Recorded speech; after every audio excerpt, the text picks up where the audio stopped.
Jane Claxton, Aran Zalewski, thank you so much for joining us today to talk about the upcoming Tokyo 2020 Olympic Games. With everything that's happened over the last 18 months, with it being delayed by a year, I don't know, I guess you guys must be feeling excited that it's going to happen. Jane, what's the general feeling amongst the Hockeyroos camp? Yeah, as you said, it's I guess it's been a year of contemplation and hope that it would go ahead. So to get confirmation earlier this year that we're actually going to an Olympic Games and fulfilling a lot of childhood dreams, I think the group by and large is very excited. I can imagine. And Aran, the same question for you. I mean, it's getting close now, so the Kookaburras must be starting to build towards that time in Tokyo. Yeah, I certainly echo Jane's words. For us, this year's been a fair bit easier. We've been able to narrow our focus towards Tokyo.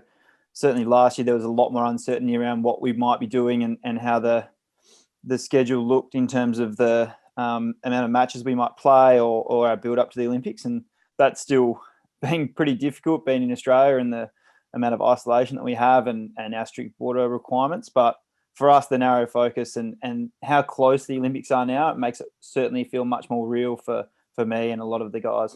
Aran, you were lucky enough to play in Rio 2016, and what's it like to compete on the world's biggest sporting stage? I mean, it must mean a great deal to you, and also to your family as well, I guess.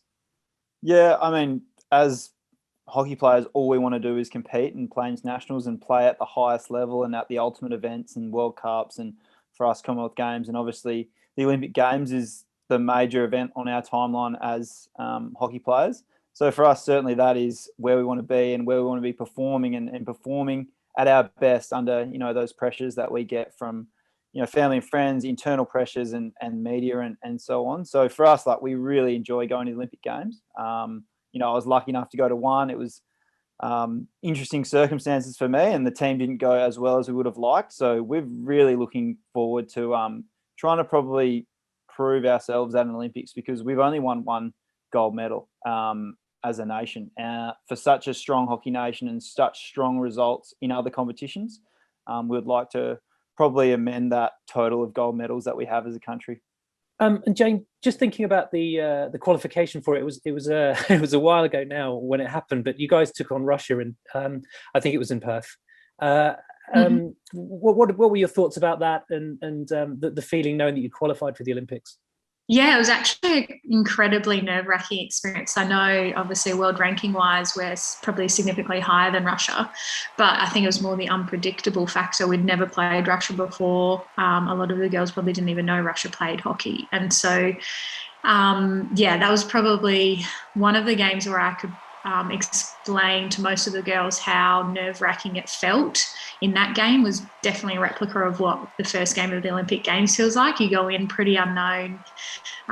You're going with pretty good intentions, but when the whistle blows, it's just a bit chaotic to start with. So, that was definitely a unique experience that we hadn't really gone through before in Australian hockey.